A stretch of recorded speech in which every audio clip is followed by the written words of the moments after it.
Good afternoon, everyone. Welcome to the monthly Alberta Health Services Public Board meeting.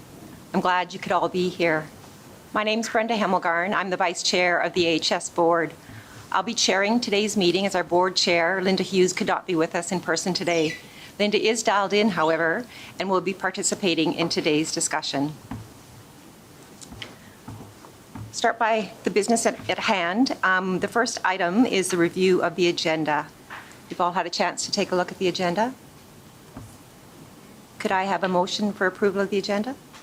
Thank you, Hugh. And Marlis has seconded. All in favor?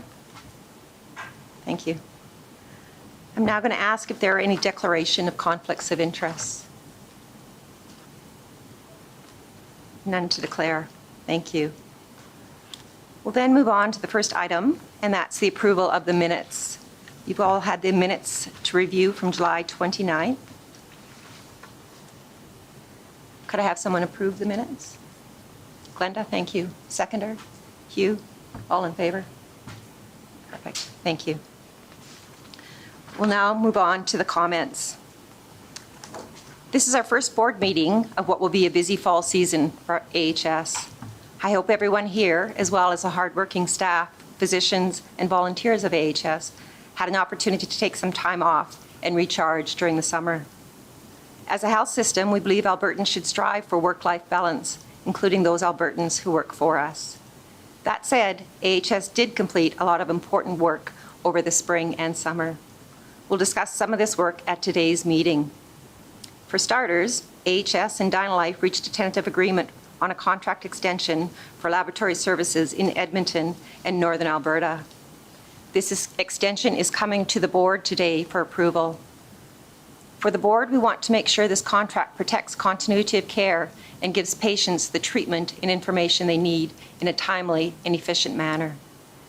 It's also important to determine if this contract gives lab staff stability and predictability in order to do their job to the best of their abilities. So that's one order of business for today. We'll also review for approval the mandate Enrolls document. It was developed collaboratively between AHS and Alberta Health to reflect a common understanding of our respective roles and responsibilities as required under the Alberta Public Agencies Governance Act. The mandate Enrolls document is a priority for the board and a significant development for AHS, as a clear delineation of roles and responsibilities can only improve operational efficiency and the delivery of health care in the province. You'll note that there are several items under the Community Engagement Committee. This is also a key focus for the board. The health system belongs to Albertans, and as such, their voices need to be heard and considered when AHS is planning health services and making decisions about healthcare delivery. I chair the Community Engagement Committee and can say we're making great progress on that front. For instance, over the past several months, AHS leadership has partnered with representatives from Sylvan Lake, Sundre, Airdrie, and Beaver Lodge to address specific concerns about healthcare delivery and infrastructure in these communities. We're working together and we're finding solutions together. AHS has also spent considerable time and effort in recent months to recruit individuals to our health advisory councils, our provincial advisory council, and the Wisdom Council. These advisory councils bring the diverse voices of Albertans to the decision-making table so health services can meet the unique needs of communities across the province. The councils can do crucial work for us, and we need to make sure the councils are supported, fully staffed, and given meaningful work to do. A rigorous recruitment campaign aimed to fill 120 vacant council seats on 12 health advisory councils, 2 provincial advisory council, and the Wisdom Council. We looked for people who are passionate about health care, and we needed people who wanted to learn what's working and where improvements can be made in how healthcare services in their communities are delivered. Today, the Community Engagement Committee of the Board will review existing member renewals and recommendations for new advisory council appointments. Finally, AHS spent time this summer developing strategies to embed our organization's refreshed values into everything we do within the health system. I already sense a shift in culture within AHS. It's a shift toward enhanced patient and family-centered care, and it's also a shift towards greater workforce satisfaction. We want our staff, physicians, and volunteers to feel safe, healthy, valued, and supported at work. And we want patients and families to feel like they're at the center of their healthcare team and fully involved in decisions that affect their treatment. On both counts, I believe AHS is on the right track, and the organization's refreshed values will only improve the patient experience and the workforce experience. I now invite Dr. Bernie Yu to the mic to talk about embedding these refreshed values and to share with you details about a program that embodies our organization's refreshed values. Verna. Great, thanks very much, Brenda, and good afternoon to everyone. As Brenda mentioned, Alberta Health Services developed strategies over the summer to really try to embed our refreshed core values since we launched them in June. These values are compassion, accountability, respect, excellence, and safety. And these values form the acronym CARES, which is a further reminder of who we are as a people as well as an organization. I see these values in action when I visit our sites and watch the excellent care that our people provide to Albertans. And I hear about our values in action when I speak with patients and their families. We are a values-driven organization. Still, we must remain vigilant and make sure that we live our values every day in every encounter, whether that be within healthcare, with each other, or with our communities and partners. Members of the AHS executive team recently issued each other and our workforce a little challenge. We wanted everyone within AHS to choose a value, or 2 or 5, and identify specific ways as to how we live them. The goal is simple: keep our values conversation alive and vibrant, and keep thinking and talking about what our values mean to us. Personally, I'm choosing my value of compassion and making my continued commitment to listen with an empathetic ear and show kindness to our patients' families and my colleagues. For our workforce, we've developed a simple booklet that's designed as a conversation starter to help us talk about how we live and embed our values. Our values will also influence how we manage performance and train our leaders. As I mentioned, our values are on display every day throughout Alberta Health Services, in our facilities, and in our communities. And I wanted to share with you one example that's happening right now. The Alberta Children's Hospital in Calgary, who recently celebrated their 10th anniversary, is the first hospital in Canada to send nurses into family homes to administer chemotherapy to young cancer patients. You can imagine their struggle, their family struggles, and how difficult their situation must be. So the Hospital at Home program was developed with funding from Alberta Children's Hospital Foundation. The initiative began 4 years ago, and to this day brings a sense of normalcy to young cancer patients and their families during what is already a stressful time. Take a look at the video screen to see how the Hospital at Home has helped one local family.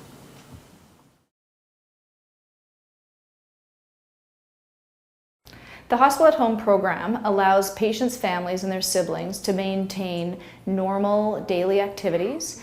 It helps them maintain their routines, such as work, going to school. It also helps them reduce their anxiety and their stress of all the members of the family. And because they're in their own environment, they're able to be with their pets and within their own living room and getting all of their treatment and their supportive care as they can at home. I have to go into the hospital. It's a very long, stressful day for my child. It takes us about 5 hours. I have to find care for my younger child. It puts my immunocompromised child at risk for catching something in the hospital and stresses them out. So it's much better to have it here. Another benefit for patients and families is that the patients can maintain both their physical and emotional development. They're able to be on the floor, crawl, do some of the activities depending on their age within the home environment while they're being treated with chemotherapy infusions and or supportive treatments that they require. From a developmental standpoint, it is amazing to be able to get the treatment in your home for a young child. They're not going to be stressed. They're going to be able to continue on with their day, and it creates a sense of normalcy. The Hospital at Home program also allows us to discharge patients from an inpatient unit on a more timely basis because education and continued treatment can be done at the home. It also allows us to reduce clinic visits, allowing patients to be receiving many of their appointments and clinic treatments in the home rather than coming into the hospital, which increases capacity within our clinic area and allows us to continue to provide ongoing care for families and patients that require to be here in the clinic.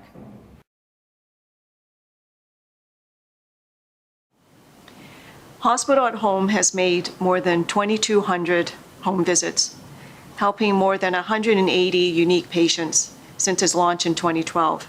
And every year, the program is adding 40 new patients. And as you can see, the Hospital at Home program really embodies all of our organization's values. It shows compassion and respect for young patients and their families who need to juggle just the essential home activities as well as balancing the cancer treatments during difficult times. In-home chemotherapy takes about 45 minutes, whereas as you had heard, it takes several hours, if not more, including travel time and wait time to see the specialist. So it's no wonder that families love this program. And by delivering the same quality of care as what's available in our acute care facilities, Hospital at Home also demonstrates our values of accountability, excellence, and safety. Values really do make a difference. They are the bedrock of all 4 of our foundational strategies, especially the patient-first strategy and our people strategy. By living our values, AHS will provide the patient and family-focused care that Albertans expect and deserve. So thank you for your time today and for your ongoing interest in Alberta Health Services. Enjoy the rest of the afternoon, and I'll pass it back to Brenda. Thank you, Verna. We'll now move to item number 2 on the agenda, and that's the Finance Committee report. And I'll ask David Carpenter to provide that. Thank you, Madam Chair. The Finance Committee met on August 18th and September 15th, and amongst other things, reviewed the alignment of operational plans to the AHS Action Plan. I have for your consideration today 5 motions. Take a little bit of time. We'll start with the first one. As mandated by AHS Investment Bylaw, the Finance Committee is required to review reports prepared by management and investment managers summarizing the activities and performance of the AHS investment portfolio on a quarterly basis. Regional Health Authorities regulation and the AHS Investment Bylaw describe the requirements for the board to approve or ratify by resolution AHS investment decisions. Finance Committee of the Board was presented the June 30th, 2016 first quarter investment report and recommended that the Board ratify the investment portfolio and transactions as reviewed. Accordingly, I'd like to move that the Alberta Health Services Board ratify the investment portfolio and transactions as follows. A, as at June 30th, 2016, AHS held restricted and unrestricted funds managed by Phillips Hager and North and Standard Life Canada totaling $1.722 billion. B, funds were invested in short-term treasury bills, federal, provincial, and corporate fixed income bonds, pooled mortgage funds, bond funds, Canadian and global equity funds. And C, all of the funds invested during the quarter ended June 30th, 2016 were invested in accordance with the investment bylaw and investments policy as certified by the signed investment compliance certificates from AHS, Phillips Hager North Investment Management. I so move. Thank you, David. Do we have a seconder? Glenda, thank you. Any discussion? All in favor? Thank you. The Finance Committee also reviewed a proposal for a 4-year contract renewal of the Associated Ambulance and Services Limited Ground Ambulance Service Agreement, such renewal being contemplated in the current service-based agreement. The renewal exceeds the approval and signing authority level of the President and CEO and therefore needs to be approved by the Board.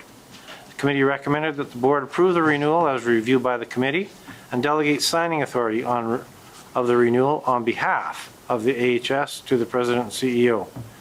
Accordingly, I move that the Alberta Health Services Board, 1, approve the 4-year contract renewal of Associated Ambulance and Services Limited Ground Ambulance Service Agreement, and 2, delegate the authority to execute such contract renewal on behalf of Alberta Health Services to the President and Chief Executive Officer. I so move. Thank you, David. Could I have a seconder, please? Hugh. Any questions? All in favor? So moved. Back to you, David. Finance Committee reviewed 2 draft restricted grant agreements between Alberta Health and Alberta Health Services with respect to the provision of outpatient cancer drugs and short-term exceptional drug therapy and rare disease drugs. Each of the grant agreements exceed the approval and signing authority level of the President and CEO and therefore need to be approved by the Board. Committee recommended that the Board approve the grant agreements as reviewed by the Committee and delegate signing authority of the agreements on behalf of the EHS to the President and CEO. Accordingly, I move that the Alberta Health Services Board 1, approve the Alberta Health Grant Agreement for the provision of cancer pharmaceuticals to outpatient cancer patients at no cost for the term September 1, 2016 to March 31, 2019. 2, approve the Alberta Health Grant Agreement for the provision of specialized high-cost drugs, short-term exceptional drug therapy, and rare disease drugs to Albertans at no cost for the term September 1, 2016 to March 31, 2019. And thirdly, delegate authority to execute these grant agreements on behalf of Alberta Health Services to the President and Chief Executive Officer. I so move. Thank you, David. Could I have a seconder? Marlis, thank you. Questions? All in favor? Moved. Finance Committee also reviewed details of the novation of legacy contracts with Extendicare Canada Inc. to a single master services agreement and an increase of long-term care spaces at one site. The novation and space increase exceeds the approval and signing authority level for the President and CEO. Committee has recommended the Board approve the novation and the increase in capacity and delegate signing authority to effect the same to the President and CEO. Accordingly, I move that the Alberta Health Services Board, A, approve the Continuing Care Master Services Agreement, terms of which have been reviewed by the Board, with respect to Extendicare Canada Inc. and the increase in the space capacity, and B, delegate authority to execute the Master Services Agreement with Extendicare Canada Inc. on behalf of Alberta Health Services to the President and Chief Executive Officer. I so move. Thank you. Seconder? Thank you, Glenda. Discussion? All in favor? Thank you. And the final? Oh, in addition to the above, the Board in recent meetings has reviewed an amendment to the contract with DynaLife. Alberta Health Services and DynaLife are parties to a consolidation agreement effective April 1, 2012 as amended. The parties wish to enter into a further amendment to extend the term of the consolidation agreement, and the Board has reviewed the terms of such amendment as reflected in a draft agreement extending and amending the 2012 consolidation agreement. Accordingly, I move that the Alberta Health Services Board, A, approve the agreement extending and amending the 2012 consolidation agreement, a draft of which has been reviewed by the Board, and B, delegate authority to execute such agreement on behalf of Alberta Health Services to the President and Chief Executive Officer. I so move. Thank you, David. Could I have a seconder, please? Hugh, thank you. Any questions for David? All in favor? Approved. Thank you, David. We're now going to move on to the next item, which is item number 3, and that's the Governance Committee, and Hugh Somerville. Thank you, Madam Chair. As mentioned earlier, in accordance with the Alberta Public Agencies Governance Act, AHS is required to have a mandate and roles document jointly developed with the Minister of Health. We have been working with the Alberta Health to establish the new mandate and roles for AHS, and I'm pleased to announce that the Board has reviewed a final draft to approve today and submit to the Minister for approval and execution. The mandate and roles document will be made public in due course. Accordingly, I move that the Alberta Health Services Board, 1, approve the draft mandate and roles in the form reviewed by the Board, and 2, authorize the Board Chair to execute the document on behalf of AHS and to forward the signed document to the Minister of Health for her approval and execution. And I so move. Thank you, Hugh. Could I have a seconder, please? Thank you, Marlis. Any questions for Hugh? All in favor? Approved. Thank you. We'll now move to the next item, which is the Community Engagement Committee. And I'll ask Marlis to provide that information. Thank you so much, Madam Chair. The Community Engagement Committee met on September 14th. At that meeting, Dr. Tagg, the chair of the Provincial Advisory Council on Addiction and Mental Health, attended the meeting, and he provided a great presentation on the makeup of the PAC and its role. The committee received the information for annual reports of the advisory committees. In terms of motions, the committee reviewed appointment renewals effective July 1st, 2016, and new member appointments effective October 1st, 2016, to the Health Advisory Councils, new member appointments effective September 1st, 2016, to the Addiction and Mental Health Provincial Advisory Council, and appointment renewals effective October 1st, 2015, to the Cancer Provincial Advisory Council. The committee recommended that AHS Board approve such appointment renewals and new member appointments. The committee also wants to thank everyone who was involved in the whole process of recruiting, of communities that came together, and AHS staff who supported this huge undertaking. Given the number of renewals and appointments, though, the names will not be read in this meeting, but they will be incorporated into the minutes of this meeting and posted publicly. Accordingly, I move that Alberta Health Services Board approve the membership renewals effective July 1st, 2016, to the Health Advisory Councils, new member appointments effective October 1st, 2016, to the Health Advisory Councils, new member appointments effective September 1st, 2016, to the Addiction and Mental Health Provincial Advisory Council, and membership renewals effective October 1st, 2015, to the Cancer Provincial Advisory Council, as reviewed by the committee and the Alberta Health Services Board. Thank you, Marlis. Could I have a seconder for that? Thank you, David. Any questions? All in favor? Thank you. Thank you. The responsibility to appoint trustees to established foundations lies with the AHS Board pursuant to the Regional Health Authorities Foundations Regulation. The committee reviewed appointments to certain foundations effective October 1st, 2016. Again, the committee wants to thank everyone involved in this process, and for those folks who are going to be working and serving on those committees. The committee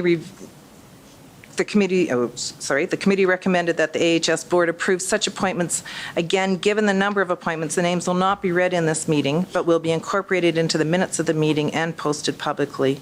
Accordingly, I move that the Alberta Health Services Board approve the trustee appointments to the foundations effective October 1st, 2016, as reviewed by the committee and the Alberta Health Services Board.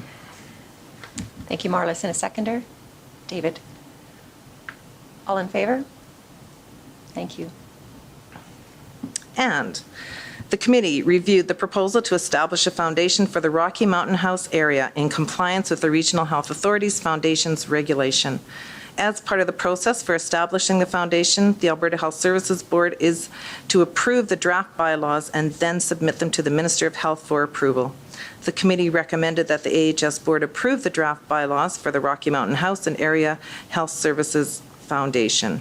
Accordingly, I move that Alberta Health Services Board, 1, approve the draft bylaws for the Rocky Mountain House and Area Health Services Foundation in the form presented to the committee and the Alberta Health Services Board and prepared in accordance with the Regional Health Authorities Foundation Regulation AR 27/2007, and 2, direct management of AHS to submit the draft bylaws to Alberta Health for final approval by the Minister of Health. Thank you, Marlis. Seconder, Hugh, thank you. Any questions? All in favor? Thank you, Madam Chair. Oh, no, sorry, I have one more. The committee reviewed amendments to the Calgary Health Trust bylaws to address term limits and the number of trustees. The AHS Board and Minister of Health approval is required for the amendments to be effective.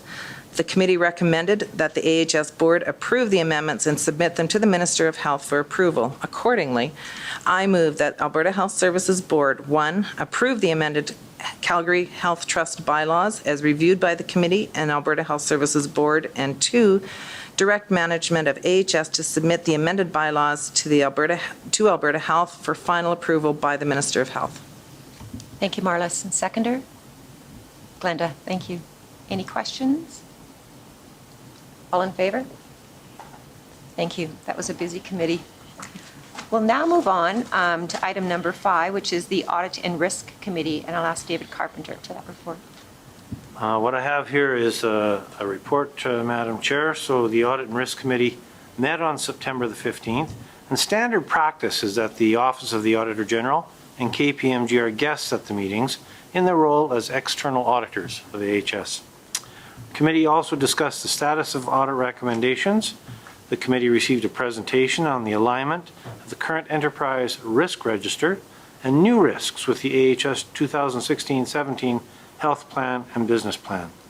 The committee also discussed the importance of aligning the risks to the 4 foundational strategies of AHS. The committee received the quarterly report on enterprise risk management and the 2015-2016 annual report for internal audit and enterprise risk management. I have no motions for you to consider. Thank you for that report, David. We'll now move on to item number 6, which is the Quality and Safety Committee, and I'll ask Glenda Yates to provide that report. Thank you very much, Madam Chair. The Quality and Safety Committee met on September 19th and again on September 28th. And as a result of that, I have one motion for the board's consideration and a report on our activities. At the September 19th meeting, the committee discussed and provided feedback to management on the 2015-16 Infection Prevention and Control Annual Report. AHS provides this report on our activities, programs, monitoring and compliance to Alberta Health in compliance with the 2011 Alberta Health Standards for Infection Prevention and Control, Accountability and Reporting.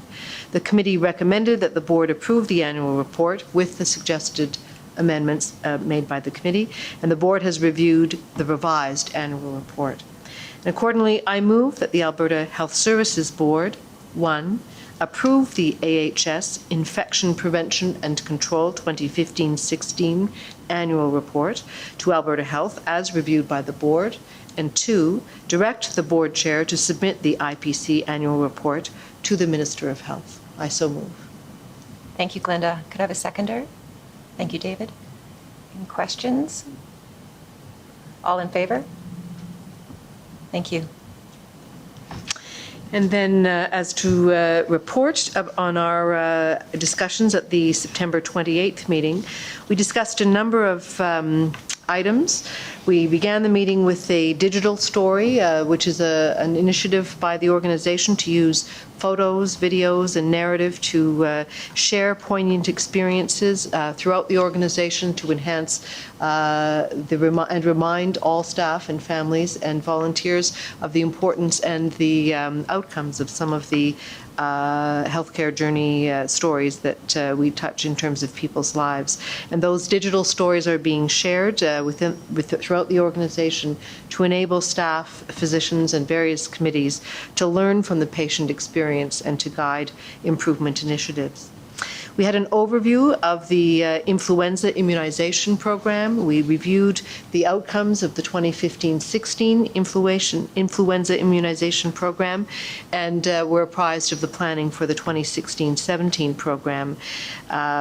This is something that we think is a very high priority for the organizations to safeguard the health of our patients and our staff.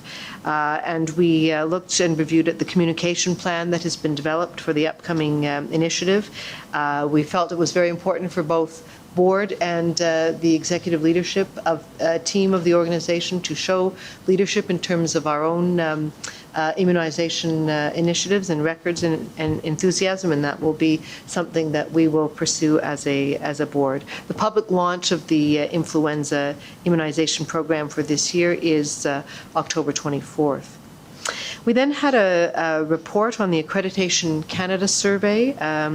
This report from the May 2016 on-site survey was provided to the committee. The report was very positive, noted a number of very positive initiatives and trends and processes throughout the organization. It also highlighted areas for improvement, and the Quality and Safety Committee members commended the organization for the work that was being done to focus on the areas where we want continuous quality improvement through using the accreditation approach. And we had a discussion about the importance of focusing on standardization and to continue to accelerate some of the very excellent examples that occur in our organization and to accelerate their spread throughout the organization. We had a discussion about our forward-looking approach. We have a number of quality initiatives throughout the organization, and we had a very good discussion about how to focus and align those various quality initiatives to make sure that we get maximum support and improvement in quality throughout the organization. And there was certainly support from the committee for proceeding in this kind of aligned and focused approach. We had a summary of various quality and safety-related reports. We had an overview of a number of reports that relate to our Alberta Health Services Improvement Way, to our patient experience feedback, to the AHS Addiction and Mental Health Report, and a summary of the Canadian Institute for Health Information Indicators and how AHS compares relative to peers across the country. Those were all provided and discussed by the committee. We also looked at the development of a quality dashboard, which is underway in the organization. We received the patient safety report for the fourth quarter, which was reviewed and discussed. We had a presentation on the clinical health research, innovation, and analytics strategy. And this strategy, I think, was quite helpful. It's one of the foundational strategies for AHS. We reviewed the draft action plan and looked at the key initiatives and outcomes that support the very important role that research plays for patients and for the organization.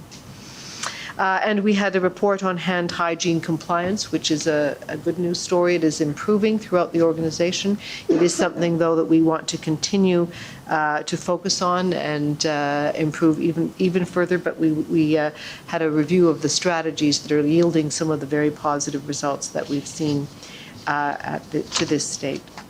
And we finally, we looked at the agenda for the upcoming Quality Summit, which is being held later in October, and I think it's very innovative and very comprehensive agenda for AHA staff and others to attend, and there was an encouragement about the quality and the innovation being shown in that agenda and the focus on quality and safety that event really demonstrates. And that, Madam Chair, concludes my report. Thank you, Glenda. Another very busy committee. The seventh item is the report from the Human Resources Committee. I'm going to ask Marlis Taylor to provide that report. Thank you, Madam Chair. This is just a report of a group that is also incredibly busy, but the report is shorter. The Human Resources Committee met on September 28th. The committee was presented with an overview of the proposed success measures for our people strategy.